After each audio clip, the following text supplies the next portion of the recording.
बिस्मिल्लाहिर्रहमानिर्रहीम। अल्लाहुम्मा सल्लि अला मुहम्मदिन व आले मुहम्मद। उम्मीद करना देखने वाले सब ठीक ठाक हो। दोस्तों, अज की जी वीडियो है, अज का जोड़ा मेरा मौजू है वो है कि उल्लू वीरान जगह पर क्यों रहता है। दोस्तों, अपने असल गुफ्तगू शुरू करने तो पहला दो चार गल्लां जिहड़ियां तुहाडे नाल शेयर करना मेरे दिल की ख्वाहिश है। मैं जरूरी समझना कि तुहाडे नाल गल्लां मैं शेयर कर सकां। दोस्तों, जोड़ा साडा माशरा है वो बहुत ज़्यादा कंसैप्ट इस चीज़ का पाया जाता है कि उल्लू मनहूस होंदा है, उल्लू जिस छत के उत्तों गुजर जाए वो छत वाले घर जोड़ा है वो वीरान हो जाता है।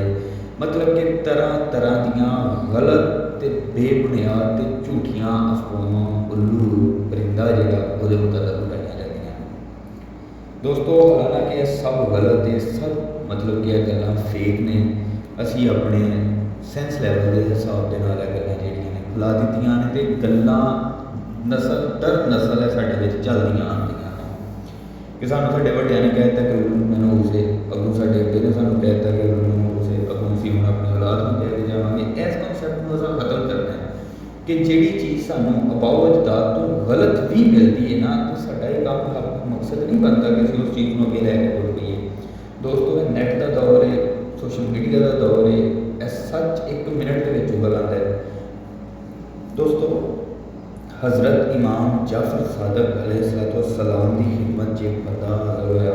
उन्हें आके सवाल किया, उन्हें आख्या ए वक्त दे इमाम जाफर सादक, उल्लू वीरान जगह पर क्यों रहिंदा है, उल्लू तन्हाई पसंद क्यों है, उल्लू क्या हमेशा ही इंज। उन्हें उल्लू के मतलब थोड़ी जी गुफ्तगू की।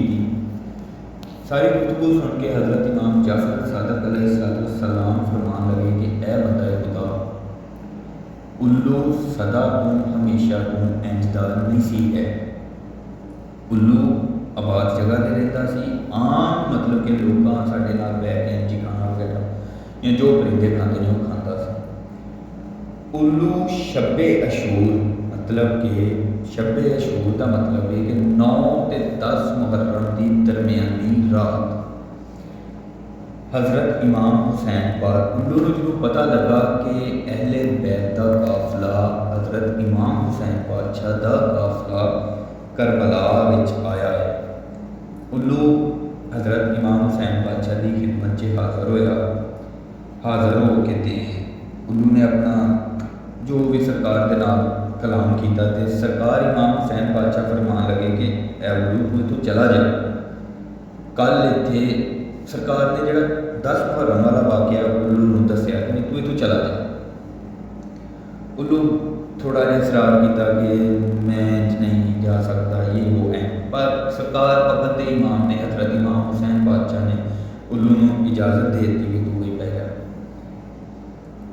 अगे हज़रत इमाम जाफर सादक अलैहिस्सलाम फरमाते हैं कि जो उल्लू ने उम्मत मुहम्मदी मतलब कि मुसलमानों हज़रत इमाम हुसैन पातशाह के जुल्म करता देखा, आप सरकार का जोड़ा सी लाशा कमाल करदियां देखा, आपके जवान पुत्र शहीद होंदे देखे तो उल्लू के दिल दे विच एक इंसाना लई खौफ, इंसाना लई नफरत पैदा हो गई कि यह कैसी कौम है कि जिन्हें अपने फरजंद रसूल हज़रत इमाम हुसैन पातशाह के खानदान ही शहीद कर दिता है।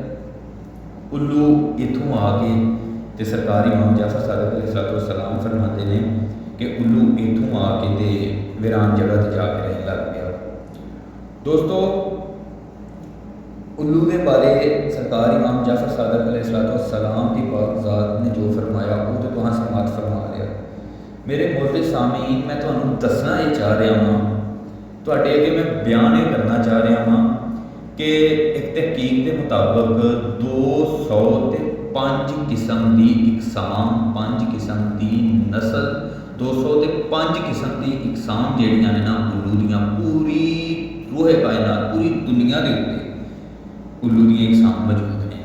कुछ वाइट कलर के होंगे ने, कुछ ब्राउन कलर के होंगे ने, कुछ सफ़ेद कलर के होंगे ने, कुछ काले, मतलब कि मुख्तलिफ हिस्सों के मुख्तलिफ इकसाम के डिवाइड ने। 205 किस्म के। दोस्तों, ਇੰਝ ਹੀ ਹਰ ਮੁਲਕ ਨੇ ਆਪਣਾ ਆਪਣਾ ਇੱਕ ਕੰਸੈਪਟ ਆਵਾਮ ਨੇ ਬਣਾ ਕੇ ਵੇਖੀ ਹੈ। ਅਮਰੀਕਾ ਵਾਲਿਆਂ ਦਾ ਕੰਸੈਪਟ ਇਹ ਹੈ ਕਿ ਉੱਲੂ ਜਿਸ ਘਰ ਦੇ ਉੱਤੋਂ ਲੰਘ ਜੇ ਉਹ ਹੈਰਾਨ ਹੋ ਜਾਂਦਾ ਹੈ। ਚਾਈਨਾ ਵਾਲਿਆਂ ਦਾ ਕੰਸੈਪਟ ਹੈ ਕਿ ਉੱਲੂ ਜਿਸ ਘਰ ਦੇ ਉੱਤੋਂ ਲੰਘ ਜੇ ਉਹ ਹੈਰਾਨ ਹੋ ਜਾਂਦਾ ਹੈ। ਬੜੇ ਸਗੀਰ ਪਾਕੋ ਹਿੰਦੁਸਤਾਨ ਦੇ ਵਿੱਚ ਉਹਨਾਂ ਦੀ ਜਦੋਂ ਦੀਵਾਲੀ ਹੁੰਦੀ ਹੈ ਜਾਂ ਉਹਨਾਂ ਦਾ ਕੋਈ ਇੱਕ ਤਿਉਹਾਰ ਹੈ ਜਿਹਨੂੰ ਉਹ ਦੀਵਾਲੀ ਕਹਿੰਦੇ ਨੇ, ਉਹਦੇ ਉੱਤੇ ਉੱਲੂ ਦੀ ਉਹ ਬਲੀ ਚੜਾਉਂਦੇ ਨੇ। ਬਲੀ ਮਤਲਬ ਕਿ ਉੱਲੂ ਨੂੰ ਕੁਰਬਾਨ ਕਰਦੇ ਨੇ। ਉਹਦੇ ਪਿੱਛੇ ਉਹਨਾਂ ਦਾ ਕੰਸੈਪਟ ਕੀ ਹੈ? ਉਹਨਾਂ ਦਾ ਕੰਸੈਪਟ ਇਹ ਹੈ ਕਿ ਉੱਲੂ ਨੂੰ ਅਸੀਂ ਬਲੀ ਇਸ ਲਈ ਚੜਾਉਂਦੇ ਹਾਂ ਕਿ ਆਉਣ ਵਾਲਾ ਜਿਹੜਾ ਸਾਡੀ ਅਗਲੀ ਦੀਵਾਲੀ ਤੱਕ ਅਸੀਂ ਜਾਦੂ ਟੂਣੇ ਹਸਦ ਇਸ ਤਰ੍ਹਾਂ ਦੀਆਂ ਮਤਲਬ ਕਿ ਚੀਜ਼ਾਂ ਤੋਂ ਮਹਿਫੂਜ਼ ਰਹੀਏ। ਦੋਸਤੋ ਕੰਸੈਪਟ ਜਿੱਥੇ ਜਿੱਥੇ ਜਿਸ ਤਰ੍ਹਾਂ ਦੀ ਕੌਮ ਹੈ, ਜਿਸ ਤਰ੍ਹਾਂ ਦੇ ਕਬੀਲੇ ਨੇ, ਜਿਸ ਤਰ੍ਹਾਂ ਦੇ ਮਤਲਬ ਕਿ ਮਾਈਂਡਸੈਟ ਲੋਕਾਂ ਦੇ ਬਣ ਗਏ ਨੇ ਉੱਲੂ ਦੇ ਮੁਤੱਲਕ ਹੋਏ ਨੇ। ਹਾਲਾਂਕਿ ਦੋਸਤੋ ਬਿਲਕੁਲ ਦੇਖੋ, ਮੈਂ ਆਪਣੇ ਕੋਲੋਂ ਗੱਲ ਦੱਸਣ ਦਿਆ ਨਾ ਕਰਦਾ ਤੁਹਾਨੂੰ ਕਿ ਫਲਾਂ ਬੰਦਾ ਹੈ ਕਿ ਮੈਂ ਇਨਸਾਨ ਹਾਂ, ਮੈਂ ਹੋ ਸਕਦਾ ਗਲਤ ਬੋਲਦਾ ਹਾਂ, ਲੇਕਿਨ ਜੋ ਵਕਤ ਤੇ ਇਮਾਮ ਨੇ ਵਕਤ ਦੀ ਹੁਜਤ ਨੇ ਗੱਲ ਕਰਦੇ ਨਹੀਂ ਉਹ ਤੋਬਾ ਨਾਲ ਬਿਲਾ ਮਾਜ਼ੱਲਾ ਗਲਤ ਸਾਬਤ ਨਹੀਂ ਹੋ ਸਕਦੀ। ਤੋਬਾ ਨਾਲ ਬਿਲਾ ਮਾਜ਼ੱਲਾ ਅਸਤਗਫਿरुल्लाह। ਦੋਸਤੋ ਹਜ਼ਰਤ ਇਮਾਮ ਜਾਫਰ ਸਾਦਕ अलैहिस्सलाम ने ਉੱਲੂ ਦੀ ਮੁਹੱਬਤ ਹਜ਼ਰਤ ਇਮਾਮ ਹੁਸੈਨ ਬਾਦਸ਼ਾਹ ਦੇ ਨਾਲ ਜਿਹੜੀ ਹੈ ਉਹ ਮੁਕੰਮਲ ਕਲਮਬੰਦ ਕੀਤੀ ਹੋਈ ਹੈ, ਜਿਹੜੀ ਮੈਂ ਤੁਹਾਡੀ ਖਿਦਮਤ ਵਿੱਚ ਪੇਸ਼ ਕਰ ਦਿੱਤੀ ਹੈ।